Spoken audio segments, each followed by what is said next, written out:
ৰাজনীতি মই শিকা আছেতো আপুনি বিচাৰে যে জুবিন গাৰ্গৰ ঘটনাৰ সন্মুখত মই সেই এছআইটি ৰিপৰ্টখন দিওঁ যাতে আপোনালোকে ক'ব যে ইস্যু ডাইভাৰ্ট কৰিছে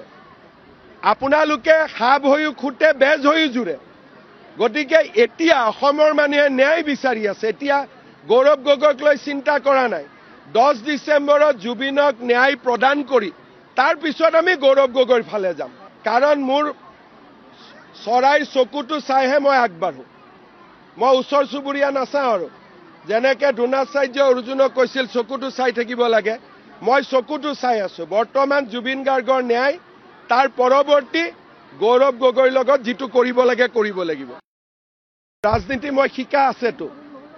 আপুনি বিচাৰে যে জুবিন গাৰ্গৰ ঘটনাৰ সন্মুখত মই সেই এছআইটি ৰিপৰ্টখন দিওঁ যাতে আপোনালোকে ক'ব যে ইস্যু ডাইভাৰ্ট কৰিছে আপোনালোকে সাপ হৈও খুটে বেজ হৈও জুৰে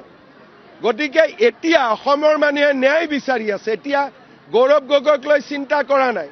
10 ডিচেম্বৰত জুবিনক ন্যায় প্ৰদান কৰি তাৰ পিছত আমি গৌৰৱ গগৈৰ ফালে যাম কাৰণ মোৰ চৰাইৰ চকুটো চাইহে মই আগবাঢ়ো মই ওচৰ চুবুৰীয়া নাচাওঁ আৰু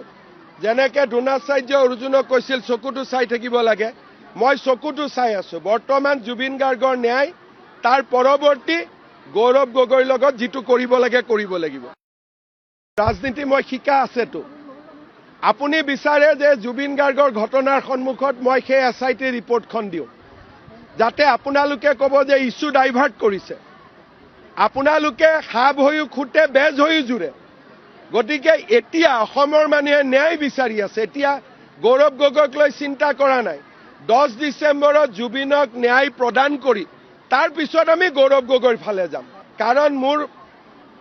চৰাইৰ চকুটো চাইহে মই আগবাঢ়ো মই ওচৰ চুবুৰীয়া নাচাওঁ আৰু যেনেকৈ দ্ৰোণাচাৰ্য অৰ্জুনক কৈছিল চকুটো চাই থাকিব লাগে মই চকুটো চাই আছো বৰ্তমান জুবিন গাৰ্গৰ ন্যায় তাৰ পৰৱৰ্তী গৌৰৱ গগৈৰ লগত যিটো কৰিব লাগে কৰিব লাগিব